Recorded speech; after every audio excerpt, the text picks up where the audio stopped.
이른바 환경부 블랙리스트 의혹에 연루된 혐의를 받고 있는 김은경 전 환경부 장관에 대한 구속영장이 기각됐습니다. 법원은 증거인멸이나 도주 염려에 대한 소명이 부족하다고 기각 사유를 밝혔습니다.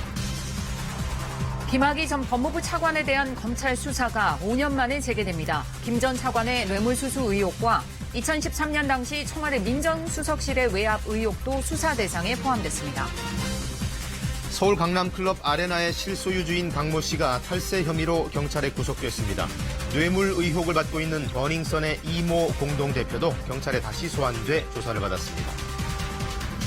트럼프 미 대통령이 철회를 지시한 대북 추가 제재는 하루 전날 발표한 중국 해운사 두 곳에 대한 제재가 아니라고 백악관이 거듭 밝혔습니다. 비건 대북 특별대표는 중국 베이징을 방문 중인 것으로 확인됐습니다. 오늘은 전국 대부분 지역의 미세먼지 농도가 나쁨 수준을 보이겠습니다. 중부지방에는 아침까지 비가 조금 오겠습니다. 이른바 환경부 블랙리스트 의혹과 관련해 김은경 전 장관이 어제 구속영장 실질 심사를 받았지만 기각됐습니다. 당초 검찰은 이 김 전 장관을 구속해놓고 그 윗선, 즉 청와대를 조준하려고 했는데 그 계획에는 일단 제동이 좀 걸리게 됐습니다. 박민철 기자가 보도합니다. 김은경 전 환경부 장관이 다소 지친 모습으로 서울 동부구치소를 빠져나옵니다. 구속 의 갈림길에서 벗어난 김 전 장관은 소감을 묻는 취재진에게 짧게 답했습니다. 앞으로 조사 열심히 잘 받겠습니다. 환경부 블랙리스트 질문에는 아무런 답을 하지 않은 채 준비한 차량을 타고 귀가했습니다. 법원은 오늘 새벽 2시쯤 증거인멸이나 도주의 염려에 대한 소명이 부족하다며 검찰의 구속영장 청구를 기각했습니다. 특히 김 전 장관의 혐의에 대해 각각 거론하면서 구체적으로 기각 사유를 설명했습니다. 일괄 사직서 청구와 표적감사 관련 혐의를 두고는 해당 임원에 대한 복무감사 결과 비위 사실이 드러난 사정 등에 비춰 다툼의 여지가 있어 방어권을 보장할 필요가 있다고 밝혔습니다. 임원 추천위원회 관련 혐의도 후보자를 협의하거나 내정하던 관행이 장기간 있었던 것으로 보여 고의나 위법성에 대한 인식이 다소 희박해 보이는 사정이 있다고 설명했습니다. 검찰은 당초 김 전 장관에게 직권남용 등의 혐의를 적용해 신병을 확보한 뒤 청와대로 수사의 초점을 옮겨갈 계획이었습니다. 환경부 산하기관 임원의 사퇴와 특정 인사 채용 과정에 청와대의 부당한 지시가 있었는지를 밝히겠다는 겁니다. 하지만 김 전 장관에 대한 구속영장 청구가 기각되면서 이른바 윗선 수사에 제동이 걸렸습니다. 검찰은 당분간 기존 수사 자료를 살펴보며 청와대 관계자에 대한 소환 여부 등을 다시 검토할 것으로 보입니다. KBS 뉴스 박민철입니다. 김학의 전 법무부 차관에 대한 검찰의 수사가 다시 시작됩니다. 이번이 벌써 세 번째입니다. 1차, 2차는 무혐의로 끝났지만 이번에는 새로운 혐의와 의혹들이 추가됐습니다. 일단 뇌물수수 혐의가 수사 대상으로 적시됐고 그 밖에도 6년 전에 1, 2차 수사가 흐지부지하게 끝난 배경, 즉 정권의 비호 의혹도 수사 대상으로 지목됐습니다. 김성수 기자입니다. 별장 성폭력 의혹 사건의 장본인인 김학의 전 법무차관에 대한 수사가 다시 시작됩니다. 법무부 검찰 과거사위원회는 3시간 회의 끝에 재수사를 권고했고 법무부는 곧바로 검찰에 이를 송부했습니다. 김학의 전 차관 사건과 관련하여 김학의에 대한 특정 범죄 가중처벌 등에 관한 법률 위반, 뇌물 혐의. 2013년과 2014년 1, 2차 수사 때는 없었던 김 전 차관의 뇌물 혐의가 이번 수사 권고의 핵심입니다.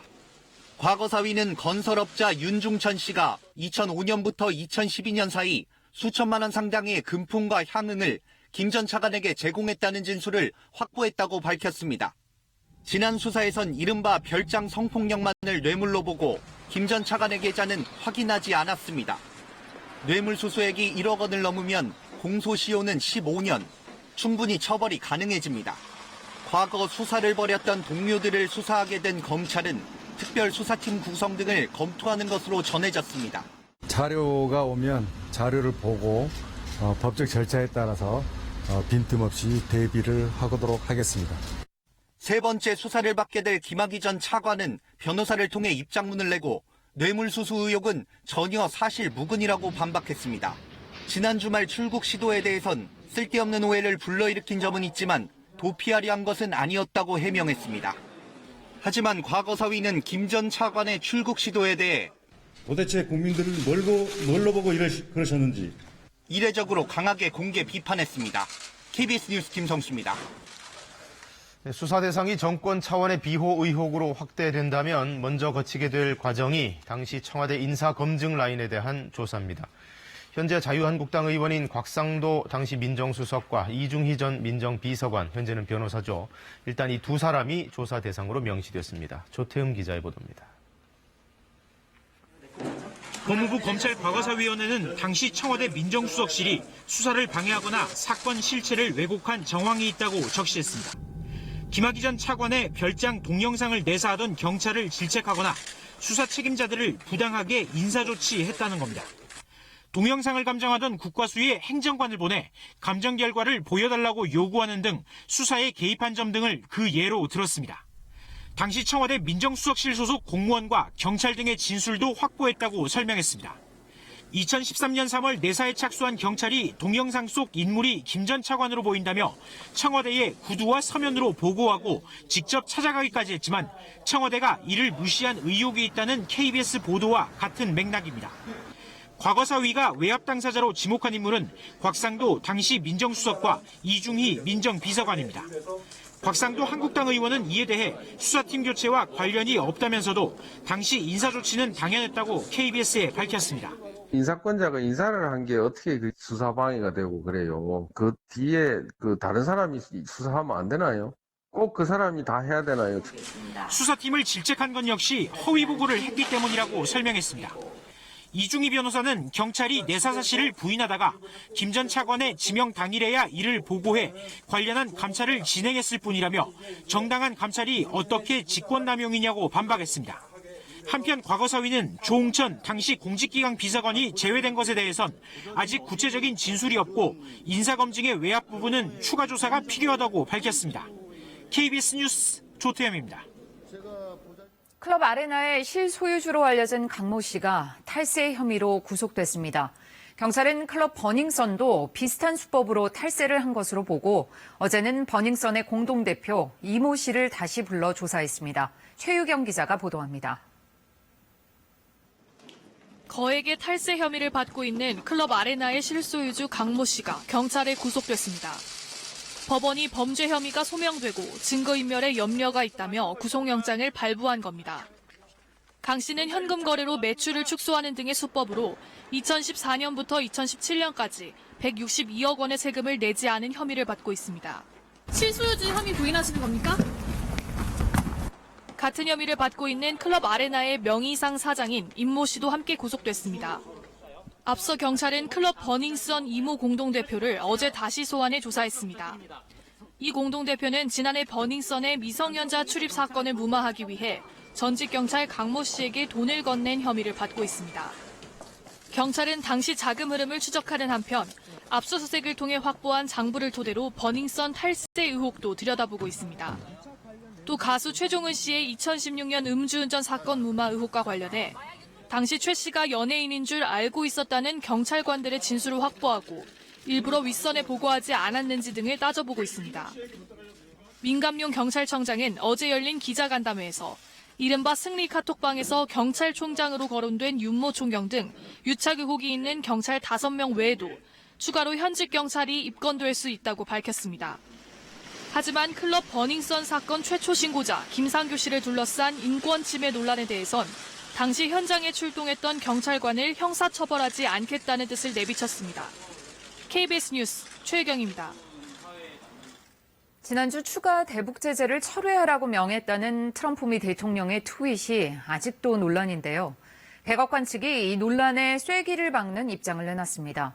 트럼프 대통령이 철회를 지시한 대북 추가 제재는 중국 해운사 2곳에 대한 제재가 아니라고 거듭 확인했습니다. 강력한 대북 제재도 계속된다고 못 박았습니다. 워싱턴에서 이재원 특파원의 보도입니다. 대규모 추가 대북 제재 철회를 명령했다는 지난주 트럼프 미국 대통령 트윗 관련 논란은 이번 주 들어서도 여파가 이어졌습니다. 대북 제재와 관련 미국 정부 기조가 180도 바뀐 거냐는 기자 질문에 샌더스 백악관 대변인은 아니다. 강력한 제재는 계속 유지된다고 답했습니다. The sanctions that were in place before are certainly still on. They are very tough sanctions. The president just doesn't feel it's necessary to add additional sanctions at this time. 켈리언 코노웨이 백악관 선임 고문도 트럼프가 언급한 제재는 기존 제재와는 다른 제재라고 거듭 확인했습니다. 더 이상 논란은 불필요하다는 듯 이미 답의된 사안이라고 말했습니다. That's been answered this weekend. There's a difference between the Chinese the day before and then the broader sanctions. 하지만 공화당 소속 루비오 상원 의원은 NBC 방송에서 트럼프 대통령이 아직 발표되지 않은 재무부의 대북 제재를 뒤집은 것이 미래의 징벌적 조치들에 대한 국제적 불확실성을 가중시킬 수 있다고 우려했습니다. 비건 미 대북정책 특별대표는 중국을 방문했습니다. 쿵시안유 중국 한반도 사무 특별대표를 만나 대북 제재 이행 공조 방안을 논의할 예정입니다. 트럼프 대통령 트윗이 대북 유화적 조처라는 분석이 나오는 가운데 미국은 북미 실무협상 대표 비건을 14일 유엔 안보리, 19일 런던에 이어 이번엔 중국에 파견하는 등 국제사회 대북 제재 공조의 틀도 동시에 다지는 것으로 보입니다. 워싱턴에서 KBS 뉴스 이재원입니다. 개성연락사무소에서 전격 철수했던 북측 인력들이 철수할 때와 마찬가지로 예고 없이 일부 복귀했습니다. 중단되나 싶었던 남북협력 사업은 일단 지속하게 됐지만 우리를 가운데 두고 북한과 미국이 협상을 조율하는 이른바 밀고 당기기는 당분간 이어질 것으로 보입니다. 유지한 기자가 북측의 복귀 배경을 짚어봤습니다. 상부 지시라며 전격 철수했던 북측 인원 일부가 사흘 만에 개성연락사무소로 다시 돌아왔습니다. 우리 측 인원 39명이 정상 근무를 위해 군사 분계선을 넘던 즈음 북측 인원 일부도 사무소로 출근했습니다. 철수할 때처럼 사전 예고도 전혀 없었습니다. 과장급에 해당하는 남북 연락대표 간 접촉이 평소처럼 이뤄졌습니다. 이 자리에서 북측은 공동연락사무소가 남북 공동선언의 지향에 맞게 사업을 잘해나가야 한다는 뜻에는 변함이 없다고 언급했습니다. 근무 인원은 너댓 명으로 평소의 절반 수준, 소장이나 소장대리가 복귀할지도 알려지지 않았습니다. 정부는 북측의 조속한 복귀에 환영의 뜻을 밝혔습니다. 남북 연락대표 협의를 진행하였으며 앞으로도 평소처럼 남북 공동연락사무소를 운영할 예정입니다. 북측은 복귀 이유를 밝히지 않았지만 지난 주말 트럼프 미국 대통령이 추가 제재 철회를 지시한 데 대한 호응 조치라는 분석이 나옵니다. 트럼프 대통령은 대북 협상 국면을 자신이 관리하고 있고 주도하고 있다는 것을 북한에게 메시지로 보냈다고 볼 수 있고 북한은 여기에 화답해서 또 지난주 북한 대사들의 소환처럼 연락사무소 직원들의 철수 복귀 조치 역시 북한 지도부가 중대 결정을 앞두고 대외 방침을 전달하기 위해 이뤄졌다는 분석도 제기됩니다. 정책 결정이 가시화되는 다음 달 11일 최고인민회의 전까지 대남 압박을 통해 대미 협상을 조율하는 북한의 전략은 계속될 것으로 예상됩니다. KBS 뉴스 유지양입니다. 어제부터 현 정부 2기 내각 장관 후보자에 대한 인사청문회가 시작됐습니다.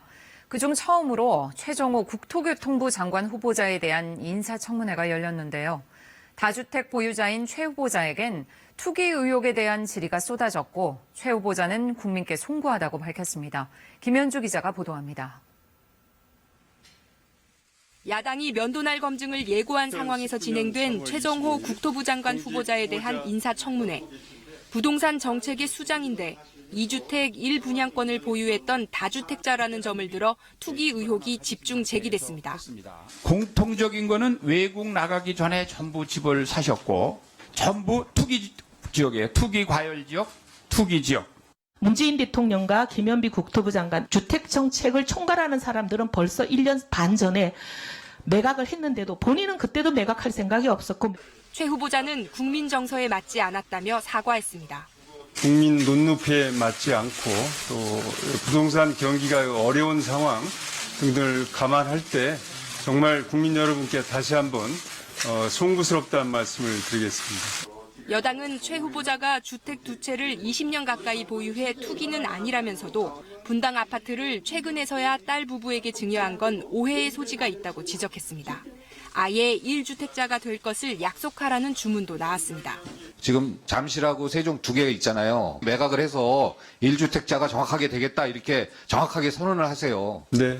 최 후보자는 최근 집값 하락 수준에 대해서는 충분하지 않다며 안정세가 지속돼야 한다고 말했습니다. 부동산 시장의 안정세가 확고하다고는 볼 수가 없습니다. 체계적으로 관리하지 않으면 언제 다시 부동산 시장의 안정세가 흔들지 모르는 그런 상황이라고. 김해 신공항 재검토 논란에 대해서는 부산, 울산, 경남 지역 검증단의 검증 결과를 보고 면밀히 검토하겠다고 밝혔습니다. KBS 뉴스 김현주입니다. 오늘 국회에서는 김현철 통일부 장관 후보자, 박양호 문화체육관광부 후보자, 문성혁 해양수산부 장관 후보자에 대한 인사청문회가 열립니다. 김현철 통일부 장관 후보자는 과거 언론 인터뷰 등에서 금강산 피격 사건은 통과 의례 등의 발언을 해서 후보 지명 이후 논란이 일었습니다. 박양호 문화체육관광부 후보자는 최근 6년 동안 CJ E&M 사회이사를 역임해 이해관계 논란이 제기됐습니다.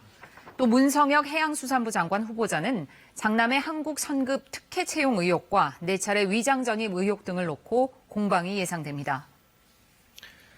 이부진 호텔 신라 사장의 프로포폴 투약 의혹과 관련해서 추가적인 정황이 또 제기됐습니다. 해당 성형외과 병원에서 마약류 사용 실태를 보여줄 관리 대장이 조작됐다는 겁니다. 오승목 기자가 보도합니다. 이부진 호텔 신라 사장이 프로포폴을 상습 투약했다며 처음 의혹을 제기한 제보자가 병원 직원들과 나눈 카카오톡 대화 내용을 탐사매체 뉴스타파가 공개했습니다. 지난 2016년 4월 14일 직원들은 고된 업무에 대해 투정을 부리며 의미심장한 말을 남깁니다. 마약장부 파업, 수량이 맞지 않는다 등 직원들이 나눈 대화 대상은 바로 이 병원의 마약류 관리대장. 그리고 마약은 프로포폴로 풀이되는데 이 약품의 실제 사용과 기록 관리에 문제가 생겼다는 뜻으로 분석됩니다. 또 이부진 사장으로 보이는 대상을 지칭하며 환자에게 프로포폴 내성이 생겨 약물이 과도하게 투약됐다고도 말합니다. 경찰은 우선 이 대화 내용을 확인하기 위해 병원 직원들의 휴대전화를 제출받아 따져볼 방침입니다. 병원 총괄실장 신모 씨 상대로도 관리대장이 조작됐는지에 대해 조사할 예정입니다. 하지만 경찰은 사흘 만에 이뤄진 압수수색에서 핵심 자료인 마약류 관리대장을 아직 확보하지 못한 것으로 확인됐습니다. 한편 호텔 신라 측은 이부진 사장의 프로포폴 불법 투약은 여전히 사실이 아니라며 추가로 내놓을 입장은 없다고 밝혔습니다. KBS 뉴스 오승목입니다. 미국 대선 당시 트럼프 후보와 러시아의 유착 의혹이 실체 불분명한 걸로 결론이 났죠. 일단 미 특검팀의 보고서 요약본을 보면 그렇습니다. 그리고 이 결과는 당장 미중 간 무역 협상에도 영향을 줄 것으로 보입니다. 트럼프 대통령의 입지가 다시 살아났기 때문입니다. 뉴욕에서 김철우 특파원이 보도합니다. 중국이 미국에 보다 많은 인센티브를 제공하려 할 것이다.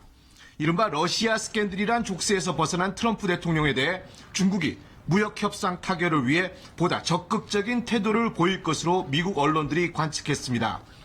중국 안에서의 언론 보도까지 막으며 뮬러 특검팀 수사 상황을 지켜봤던 중국이 탄핵 위기에서 벗어나 재선 가능성에 청신호까지 들어온 트럼프 대통령에게 확실한 당근을 제공하려 할 것이란 겁니다.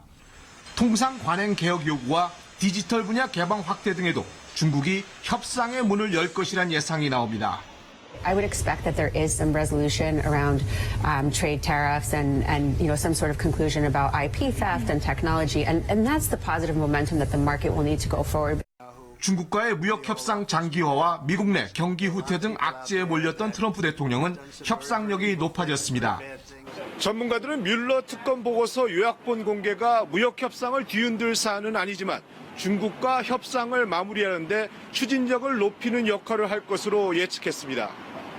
이런 가운데 미중 고위급 무역 협상이 모레 중국 베이징에서 재개됩니다. 다음 주엔 류호 부총리가 이끄는 중국 대표단이 미국을 방문해 추가 고위급 협상을 이어갑니다. 뉴욕에서 KBS 뉴스 김철우입니다.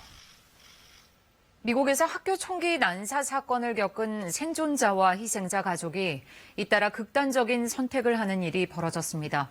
일주일 사이 3명이 스스로 목숨을 끊으면서 지역사회는 대책 마련에 나섰습니다. 로스앤젤레스에서 최동혁 특파원이 보도합니다.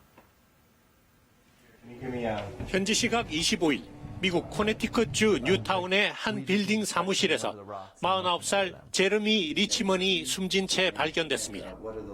현지 경찰은 명백히 스스로 목숨을 끊은 사건으로 보인다고 밝혔습니다. 리치먼은 지난 2012년에 발생한 샌디욱 초등학교 총기 난사 사건으로 당시 재학생이던 6살 딸을 잃었습니다. Hurt then, it hurts now. There's no words that really describes the loss and the. 지난해 2월 17명의 목숨을 앗아간 플로리다주 파크랜드의 스톰맨 더글러스 고교 총기 난사 사건 때 생존했던 학생 2명도 스스로 목숨을 끊는 일이 벌어졌습니다. 지난 17일 이 학교를 졸업하고 대학에 재학 중이던 19살 시드니 에일로가 스스로 목숨을 끊었고 이어 23일에도 한 학생이 극단적인 선택을 했습니다. 총기 난사 사건으로 가까운 두 친구를 잃은 에일로는 그동안 정신장애 치료를 받아왔으며 살아남은 죄책감에 무척 괴로워했다고 현지 방송은 전했습니다. The trauma associated with what happened on February 14th last year is not over for this community. 총격 사건 생존 학생들이 잇따라 숨지자 지역 사회 지도자들이 모여 대책을 논의하기도 했습니다. So parents have to have very frank discussions with their children right now. And I think the students need to have frank discussions with each other. 지난 1999년 13명이 숨진 컬럼바인 고교 총기 난사 사건 때도 살아남은 여러 학생이 극단적인 선택을 해 지역 사회에 충격을 준 적이 있습니다. 로스앤젤레스에서 KBS 뉴스 최동혁입니다. 술에 취한 일본 후생노동성 관료가 김포공항에서 한국인이 싫다고 소리 지르면서 난동을 부린 게 딱 일주일 전인데 이번엔 후생노동성 산하기관 간부가 문제를 일으켰습니다. SNS에 우리 민족을 근거 없이 헐뜯는 글을 올려 파문이 일고 있습니다. 이 소식은 도쿄 이민영 특파원이 전해왔습니다. 혐한 발언이 또 터져나왔습니다. 이번엔 일본 연금기구의 연금사무소장, 후생노동성 산하기관의 간부입니다. 이 소장은 한국인에 대해 속국근성의 비겁한 민족이라며 제1한국인을 한꺼번에 쓸어버리고 신규 입국을 거부해야 한다는 내용의 글을 SNS에 반복해서 올렸다고 교도통신이 전했습니다. 해당 글은 현재 모두 삭제된 상태라고 통신은 덧붙였습니다. 문제가 일자 해당 소장은 부적절한 발언을 했다며 사실을 인정하고 사과했습니다. 일본 연금기구는 차별적인 발언이 있어서는 안 된다며 엄정 대처하겠다고 밝혔습니다. 해당 소장은 즉각 경질됐습니다. 이 소장은 야당 국회의원과 개헌에 반대하는 진보적 지식인에 대해서도 SNS를 통해 막말을 퍼부은 것으로 전해졌습니다. 앞서 지난주에는 일본 후생노동성 간부가 김포공항에서 술냄새가 나 비행기 탑승을 제지당하자 폭력을 휘두르며 한국인이 싫다고 공공연히 소리쳤습니다. 하지만 한국인이 싫다는 발언은 정치적인 의도가 아니라 탑승을 제지한 항공사 직원에 대한 분노라고 주장했습니다. 일본에서는 특정 집단에 대한 차별이나 혐오 발언, 즉 헤이트 스피치를 법으로 금지하고 있지만 처벌 조항은 없습니다. 도쿄에서 KBS 뉴스 이민영입니다. 네, 오늘은 어제보다 기온이 더 크게 올라서 포근하겠습니다. 어제는 한낮 기온이 10도를 조금 웃돌았는데 오늘 한낮 기온은 서울이 16도, 부산 19도, 광주 20도까지 올라서 어제보다 5도가량 높은 기온 보이겠습니다. 하지만 미세먼지가 말썽입니다. 오늘 대부분 지역의 미세먼지 농도 나쁨 수준 되겠는데요. 광주와 전남 지역은 보통 수준 유지하겠지만 수도권과 강원도, 충청, 전북, 영남, 제주의 경우 종일 나쁨 수준 되겠습니다. 내일도 고농도 미세먼지가 이어질 것으로 예상되는 만큼 호흡기 관리에 각별한 주의가 필요하겠습니다. 또 건조한 날씨가 계속되고 있는 가운데 동해안과 영남 일부 지역, 전남 동부 지역과 제주 산간 지역에는 건조주의보가 내려져 있는데요. 오늘 강원 영동을 중심으로 강한 바람까지 불 것으로 예상되는 만큼 산불 사고 주의하셔야겠습니다. 오늘 오전까지 중부지방을 중심으로 산발적으로 빗방울이 떨어지는 곳도 있겠습니다. 현재 기온입니다. 대부분 영상권의 기온 보이고 보이고 있습니다. 서울이 7.5도, 대전 5.2도, 부산은 8도 보이고 있고요. 한낮 기온 크게 올라서 광주와 대구 20도, 대전과 강릉 18도, 춘천과 청주 17도까지 오르겠습니다. 물결은 동해상을 중심으로 최고 2.5m로 비교적 높게 일겠고 서해상을 중심으로 안개가 짙게 끼는 곳이 있겠습니다. 날씨였습니다. 사고가 자꾸 잇따라서 중단됐던 군대 내 수류탄 투척 훈련이 3년 반 만에 재개됩니다. 이제 다시 연습용이 아닌 실제 수류탄을 던지며 훈련하게 됐습니다. 군은 사고 방지를 위해 수류탄의 안전성을 강화했다고 밝혔습니다. 한승현 기자가 보도합니다. 2014년 9월 포항의 해병대 교육훈련단에서 수류탄 폭발 사고로 훈련병 1명이 숨지고 교관 등 2명이 다쳤습니다. 1년 뒤엔 대구 육군 54단 신병교육대대에서 같은 사고가 일어나 교관 1명이 숨지고 훈련병 등 2명이 다쳤습니다. 던져라는 그 통제 교관의 구멍에 훈련병이 이제 뒤로 제끼잖아요. 이 상태에서 손에서 터졌다 그럽니다. 이후 군 당국은 폭발이 없는 연습용 수류탄으로 훈련을 해왔습니다. 하지만 실전에 대비하려면 실제 수류탄을 투척한 경험이 필요하다는 지적이 이어졌고 이에 따라 육군은 이달 초부터 부사관 학교와 논산훈련소에서 투척 훈련을 재개한 데 이어 해병대는 5월부터 투척 훈련을 다시 시작하기로 했습니다.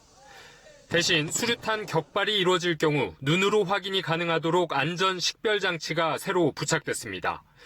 또 안전 손잡이의 길이를 늘리고 미끄럼 방지를 위한 엠보싱 처리도 추가됐습니다. 안정성이 개선된 경량화 세열 수류탄 또는 연습 수류탄 등이 개발이 완료돼서 그런 걸 토대로 해서 저희가 안정성이 확보된 상태에서 지금 훈련을 재개하는 겁니다.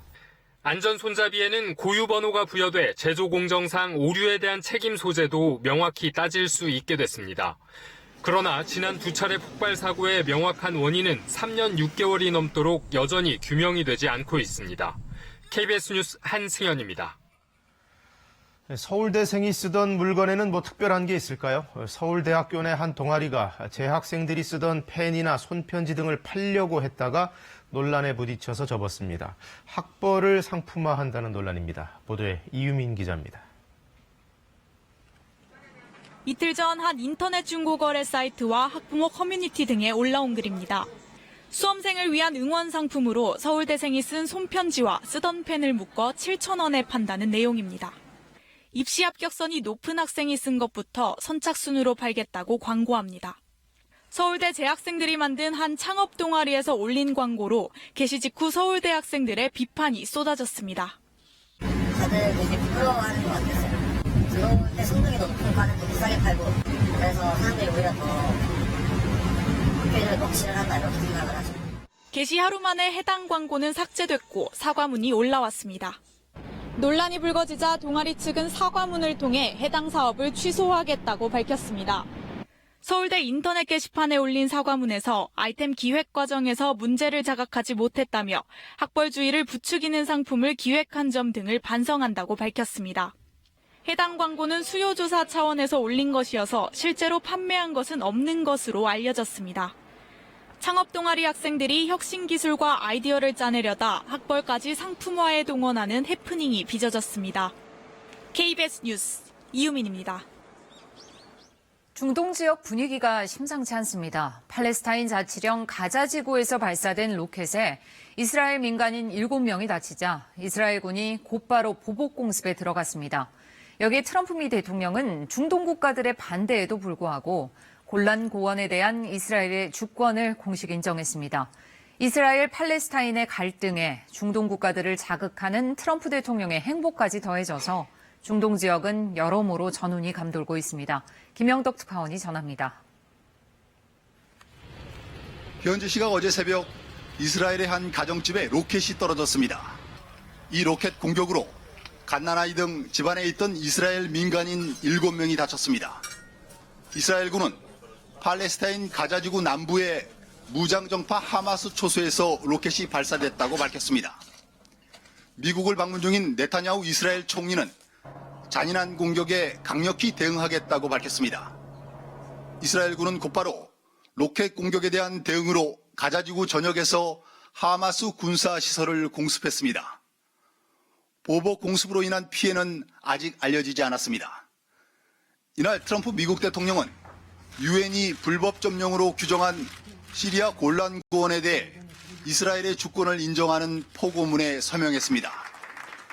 트럼프 행정부는 국제사회의 반대에도 지난해 5월 예루살렘을 이스라엘의 수도로 인정한 바 있습니다. 골란고원 포고문 선언을 전후해 로켓 공격과 이스라엘의 보복 공습이 이어지면서 다시금 이 지역 긴장이 고조되고 있습니다. 두바이에서 KBS 뉴스 김영덕입니다. 홍콩의 에이즈 연구재단 자선 행사에 세계적인 스타들과 함께 한국의 배우들도 참석해 자리를 빛냈습니다. 미국의 유명 가수 겸 프로듀서인 퍼렐 윌리엄스가 부인과 함께 기자들 앞에 섰습니다. 슈퍼모델 하이디 클룸의 모습도 보이고요. 이어 배우 하지원 씨가 단아한 모습으로 손을 흔듭니다. 배우 최진혁 씨도 함께 했는데요. 이 행사는 에이즈 연구 프로그램 지원을 위해 해마다 열리는데 지금까지 1,400만 달러 이상을 모금했다고 합니다. 고고학자들이 조심스레 땅속 유적을 발굴하고 있습니다. 뼈 조각과 함께 여러 모양의 비취색 유물들이 모습을 드러내는데요. 최근 멕시코시티 중심가에서 발견된 아즈텍 문명의 유적지입니다. 전사 복장에 호화로운 장신구로 치장한 모습 때문에 고고학자들은 이곳이 아즈텍 황제의 무덤일 가능성도 조심스레 제기하고 있습니다. 아기곰 3마리가 아장아장 걸어옵니다. 한 마리는 아직 걸음이 서툰지 자꾸 처지는데요. 마른 나뭇잎 위를 뒹굴며 함께 놀기도 합니다. 러시아 블라디보스토크의 한 숲에서 밀렵꾼들이 어미곰을 사살한 뒤 아기곰들은 뿔뿔이 흩어졌는데요. 한 마리는 인근 벌목꾼들이, 2마리는 양봉농가에서 발견해 야생동물 구조센터로 보냈습니다. 갈색곰은 국제자연보호연맹이 지정한 관심 필요종입니다. 지금 세계는입니다. 노래방 같은 다중이용시설은 비상시에 대비해 복수의 대피로를 두도록 법으로 규정하고 있습니다. 그래서 일부 건물은 2, 3층 외벽에 비상구가 나 있기도 한데 거기서 추락사고가 자꾸 발생한다는 게 문제입니다. 안전시설을 의무화해놨다고는 하는데 그걸로는 해결이 잘 안 되고 있습니다. 진희정 기자가 문제점을 짚어봤습니다. 상가 건물 2층에 위치한 노래방. 지난 22일 밤 노래방 외벽으로 나 있는 비상문으로 손님 5명이 떨어져 크게 다쳤습니다. 쿵하는데 내가 쫓아나갔죠. 뚝 떨어졌는데 문이 열렸더라니까. 위급 상황 시 탈출하도록 만든 비상문으로 임시 잠금 장치도 있었지만 소용없었습니다. 문 바로 앞쪽에서 일행끼리 실랑이가 붙어 몸싸움을 벌이다 5명의 무게를 이기지 못한 겁니다. 쇠고리 같은 걸로 약간 걸려져는 있었어요. 근데 그 5명의 힘에 의해서 그게 다 휠 정도로 뻗겨져 나아갔어요. 2년 전 강원도 춘천에서도 외부 비상구를 화장실 통로로 오해한 50대가 3m 아래로 떨어져 숨지는 등 이른바 낭떠러지 비상구 사고가 잇따르자 추락 방지 시설을 갖추도록 관련법이 개정됐습니다. 하지만 새 건물에만 적용되고 기존의 영업 건물은 올해 말까지 2년간 유예 기간을 두면서 의무 대상이 아닙니다. 그나마 지키지 않은 업소에 대한 제재도 다음 달부터 적용됩니다. 하지만 추락 사고가 우려된다고 비상문을 아예 걸어 잠그거나 폐쇄하면 이 또한 법 규정 위반입니다. 피난로를 확보하지 않은 셈이기 때문에 과태료를 물어야 합니다. 결국 추락 위험이 높은 낭떠러지 비상구도 열어놔야 하는 겁니다. 비상경보 배설지를 단다라고 이렇게 한다 하더라도 소리 울림과 동시에 그게 몸이 밀려져 나가는데 자꾸 이렇게 땜질식의 그런 대책을 가져가게 되는 거거든요. 피난이 중요한 시설 같은 경우 건축물이 지어질 때서부터 이런 부분들이 고려가 돼야 된다는 것이죠. 문만 열면 허공에 낭떠러지인 비상구는 충북에만 1,700여 곳. 10년 넘게 사고를 반복하고 뒤늦게 추락 방지 의무 규정을 마련했지만 또 2년의 유예 기간을 두면서 위험을 알고도 방치한다는 지적이 나옵니다. KBS 뉴스 진희정입니다. 우리 축구대표팀이 오늘 콜롬비아와 평가전을 치릅니다. 그런데 콜롬비아의 케일로스 감독 악연이 아주 깊습니다. 이란 대표팀을 이끌 때 우리에게 악몽을 안겨준 기억이 있는데 그러면서도 벤투 감독의 옛 스승이기도 해서 인연이 참 오묘합니다. 결국 오늘 시합은 우리에게 서력의 기회이기도 하고 케일로스와 벤투 사제지간 대결이기도 합니다. 하무림 기자입니다. 1무 4패. 우리 대표팀이 케이로스 전 이란 감독을 상대로 거둔 처참한 성적입니다. 케이로스 감독은 2013년 맞대결에선 이른바 주먹감자 세리머니로 우리 대표팀을 도발하기도 했습니다. 이젠 콜롬비아를 이끌게 된 케이로스 감독은 6년 전 그 사건엔 오해가 있었다며 자세를 낮췄습니다. Público de Coreia, os adeptos aficionados de futebol, como ustedes sabem, eu sempre mostrei muito respeito, sempre todos os partidos. 케이로스 감독이 포르투갈 대표팀을 맡던 시절 대표팀에 데뷔한 벤투 감독도 과거에 얽매이지 않겠다고 밝혔습니다. 벤투 감독은 공격 축구로 예스슨 케이로스 감독과의 대결에서 물러서지 않겠다는 의지를 드러냈습니다. Isso, como disse também ao princípio, não nos pode impedir nem nos pode inibir de tentarmos ser uma equipa. 또 볼리비아전과 큰 전술적 변화는 없을 것이라 밝혀 손흥민을 최전방 투톱 자리에 배치해 공격력을 극대화할 것으로 보입니다. 손흥민은 2년 전 콜롬비아전 멀티골 활약을 재현할 준비를 마쳤습니다. 벤투호 8경기 연속 무득점 기록을 끊어내겠다는 각오입니다. 기다리고 기다리는 골이 좀 터져서 좀 많은 한국 팬분들한테 좋은 기운을 좀 돌려드렸으면 좋겠습니다. 벤투호가 손흥민을 앞세운 화끈한 공격 축구로 케이로스 감독과의 악연을 끊을 수 있을지 주목됩니다. KBS 뉴스 하무림입니다.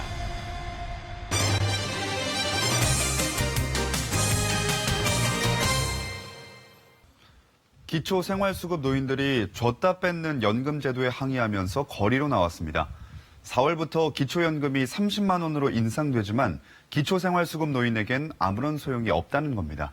박찬 기자가 취재했습니다. 어르신들이 폐지 손수레를 끌며 거리로 나섰습니다. 기초생활수급 노인 등 100여 명이 이른바 줬다 뺏는 연금에 거세게 항의합니다. 가난한 노인들을 돕겠다고 만든 기초연금을 주었다가 뺏어가는 정부. 이것이 평등 국가이며 이것이 포용 국가입니까? 기초생활수급자는 생계급여를 받는데 기초연금이 소득으로 간주돼 생계급여가 그만큼 깎입니다. 기초연금이 올라도 생계급여를 받는 최빈곤층이 받는 총액은 늘지 않는 구조입니다. 지적장애 1급인 아내를 둔 이충구 할아버지 부부도 마찬가지입니다. 올해부터 아내가 기초연금 25만 원을 받지만 소득은 늘지 않았습니다. 기초연금으로 받는 25만 원만큼 생계급여가 깎여 나오기 때문입니다. 반찬도 사 먹고 뭐 먹고 싶은 거 그래도 좀 먹고 이게 사는데 너무나 뭐 못 먹고 살기가 좀 힘드니까. 정부는 줬다 뺏는 연금을 개선하겠다는 입장이지만 실행은 더디기만 합니다. 복지부가 개선하겠다 이런 방향은 잡았어요. 근데 그 다음에는 기획재정부 예산당국에서 돈을 안 준다라고 해서 지금 예산당국 핑계를 대고 있습니다. 다음 달부터 기초연금은 30만 원으로 인상됩니다. 하지만 최빈곤층인 기초생활수급 노인들은 아무런 혜택을 보지 못합니다. KBS 뉴스 박찬입니다. 세입자의 전세보증금 수십억 원을 가로챈 안산 오피스텔 전세 사기 사건. 중개보조원 2명이 구속되는 등 사기극의 전말이 드러났습니다. 그런데 대부분 20, 30대인 피해자 120여 명은 피해 금액을 돌려받을 길이 없어 속을 태우고 있습니다. 김유대 기자의 보도입니다. 현재까지 파악된 피해자만 123명, 중개업자가 빼돌린 전세 보증금은 65억 원입니다. 대부분 20, 30대 사회초년생과 신혼부부들인 피해자들은 돈을 돌려받을 길이 막막한 상황입니다. 보증보험은 피해자 한 명당이 아니라 중개사무소 전체 계약 중 연간 1억 원밖에 보장이 안 돼 피해 회복에 턱없이 부족합니다. 경찰은 계좌 추적을 진행했지만 남아있는 재산을 찾지 못했습니다.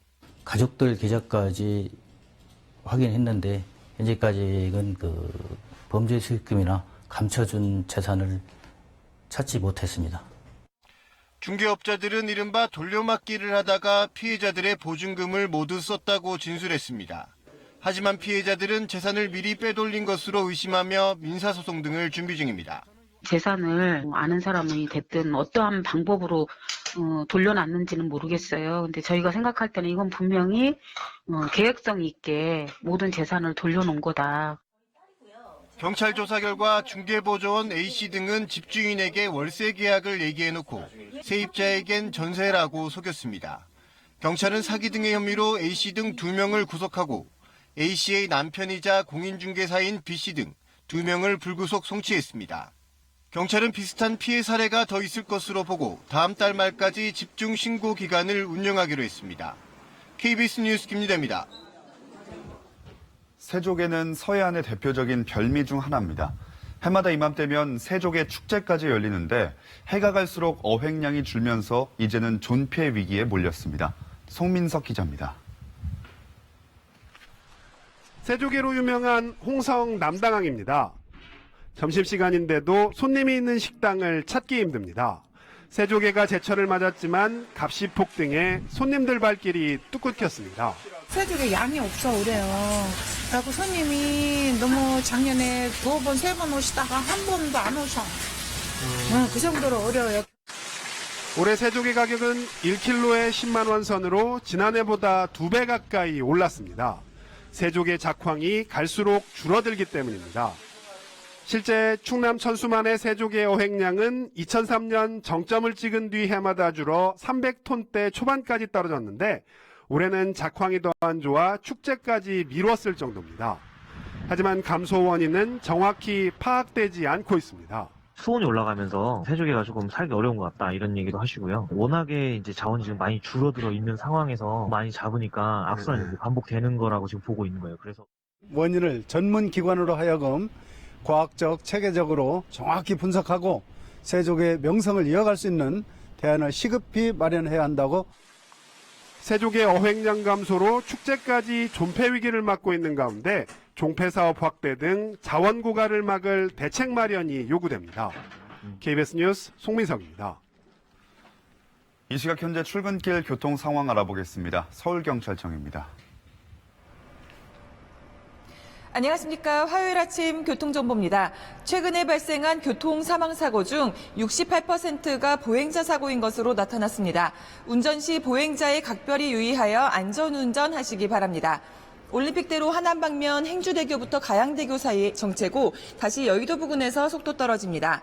나란히 가고 있는 강변북로 구리 방향은 가양대교부터 양화대교 사이 정체고 서부간선도로 외곽 방향 오늘은 조금 수월한 모습입니다. 고척교부터 철산교까지 밀리고 반대 도심 방면은 고척교부터 목동교 사이 정체입니다. 어제 많이 밀렸던 국회대로 도심 방면은 영등포구청 앞을 비롯해 대부분 구간 소통 원활하고 한강다리 중에는 청담대교가 가장 지나기 어려운데요. 북단에서 남단 방향으로 건너는데 5분 정도 소요되고 있습니다. 성산로 도심 방면 사천 고가부터 세브란스 병원 앞 지날 때까지 가다서다를 반복하고 있고 동작대로 사당역 사거리를 중심으로 도심 방면과 남태령 방향 모두 신호대기 행렬 길어지고 있습니다. 이어서 교통 통제 정보입니다. 올림픽대로 가양대교 남단 승강기 설치 공사로 오전 9시부터 오후 5시까지 강서구청 진출로가 부분 통제될 예정입니다. 교통정보였습니다.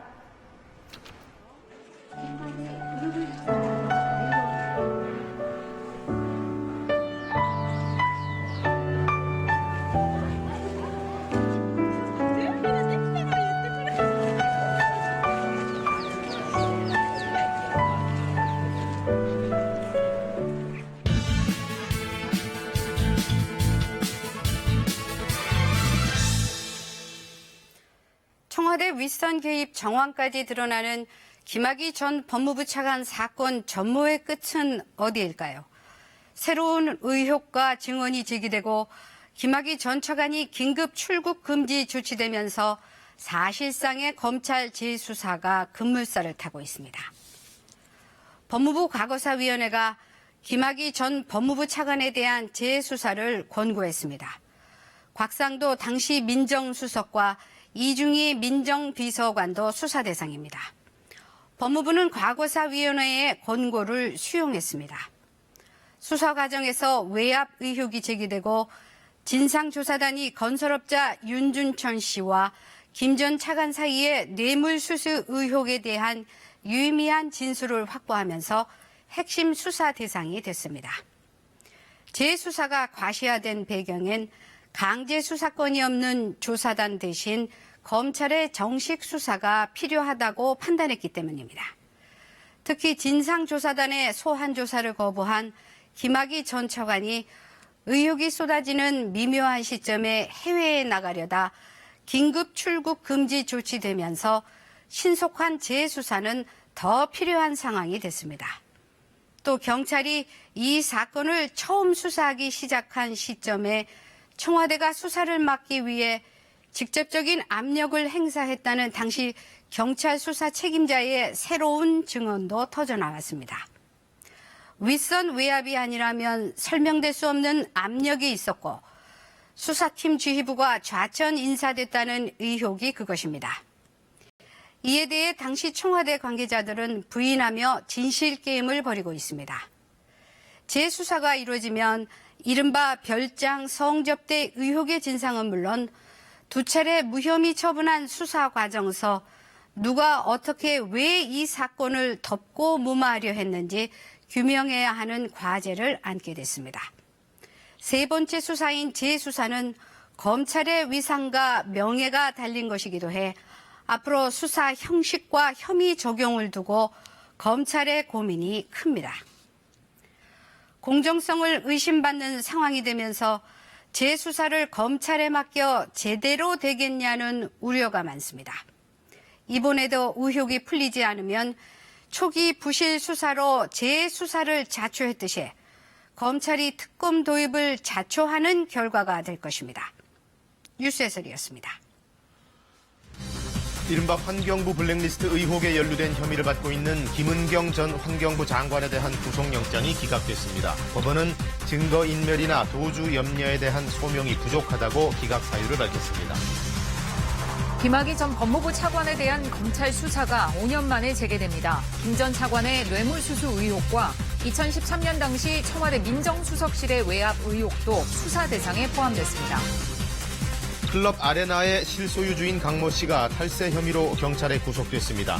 뇌물 의혹을 받고 있는 버닝썬의 이모 공동대표도 경찰에 다시 소환돼 조사를 받았습니다. 트럼프 미국 대통령이 철회를 지시한 대북 추가 제재는 하루 전날 발표한 중국 해운사 두 곳에 대한 제재가 아니라고 백악관이 거듭 밝혔습니다. 비건 대북 특별대표는 중국 베이징을 방문 중인 것으로 확인됐습니다. 오늘은 어제보다 낮 기온이 더 크게 올라서 포근하겠습니다. 오늘 서울의 한낮 기온은 16도, 부산 19도, 광주 20도까지 오르면서 어제보다 5도가량이나 더 높은 기온 보이겠습니다. 하지만 미세먼지가 오늘도 말썽을 부리겠는데요. 오늘은 대부분 지역에 미세먼지 농도가 높게 나타나겠습니다. 광주와 전남을 제외한 전국의 미세먼지 농도 나쁨 수준 되겠고요. 대기 정체가 계속되고 있고 또 바람의 방향이 일시 바뀌긴 하겠지만 내일도 역시 고농도 미세먼지가 한반도에 이어질 것으로 예상되는 만큼 호흡기 관리 잘해주셔야겠습니다. 동해안과 영남 일부 지역, 전남 동부와 제주 산간에는 건조주의보가 내려져 있고요. 오늘도 강원 영동을 중심으로 강한 바람이 부는 만큼 산불 조심하셔야겠습니다. 오전까지 중부지방에는 산발적으로 빗방울이 떨어지겠습니다. 현재 기온은 서울 7.5도, 부산은 8도 보이고 있습니다. 날씨였습니다. 네, 뉴스광장 마치겠습니다. 시청해주신 여러분 고맙습니다.